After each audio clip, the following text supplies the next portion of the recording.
రైతు సోదరులకు స్వాగతం. నిన్న ఎరువుల సరఫరా గురించి మనం ఒక వీడియో చేయడం జరిగింది.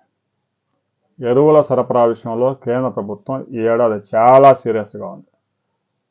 రైతులు ఫర్టిలైజర్ దుకాణాలకు, సహకార సంఘాలకు వెళ్ళి నాకు ఒక 100 బస్తాలు ఎరువులు కావాలంటే ఇచ్చే పరిస్థితి ఈ ఏడాది ఎట్టి పరిస్థితుల్లో ఉండదు. అన్ని రాష్ట్రాలు యాప్ అందుబాటులోకి తీసుకొచ్చాయి.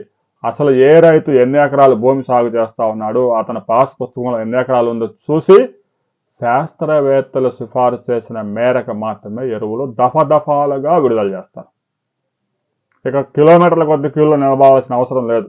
ఎందుకంటే యాప్లో నమోదు చేసుకుని ఓటీపీ చూపిస్తే తప్ప ఎరువులు ఇవ్వరు. అయితే భూమి లేని పరిస్థితి, కౌలు రైతు పరిస్థితి ఏమిటి అనే దానికి సంబంధించి కూడా నిన్న మనం అనేక అనుమానాలు వ్యక్తం చేయడం జరిగింది. దీని మీద ఏపీ వ్యవసాయ శాఖ మంత్రి అచ్చెన్నాయుడు స్పందించారు.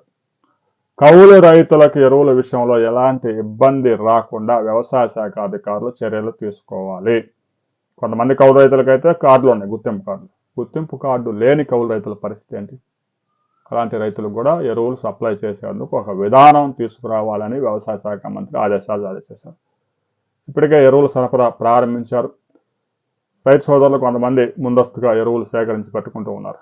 రాబోయే కొద్ది రోజుల్లో ఈ ఎరువుల సరఫరా తీవ్ర గందరగోళానికి దారితీసే ప్రమాదం ఉంది. ప్రభుత్వాలు కనుక సీరియస్గా తీసుకోకపోతే రైతులు గుంపులుగా ఫర్టిలైజర్స్కి వెళ్ళినా కూడా ఉపయోగం ఉండదు.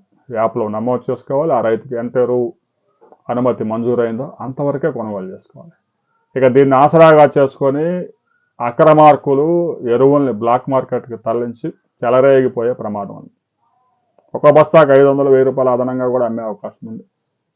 దీనికి సంబంధించి కొద్ది రోజుల్లోనే ఒక క్లారిటీ రాబోతా ఉంది. ప్రస్తుతానికి జూన్లో రైతులు పెద్ద ఎత్తున ఎరువులు కొనుగోలు చేయరు కాబట్టి ప్రస్తుతానికి ఆ సమస్య మనకి పెద్దదిగా కనిపించకపోవచ్చు.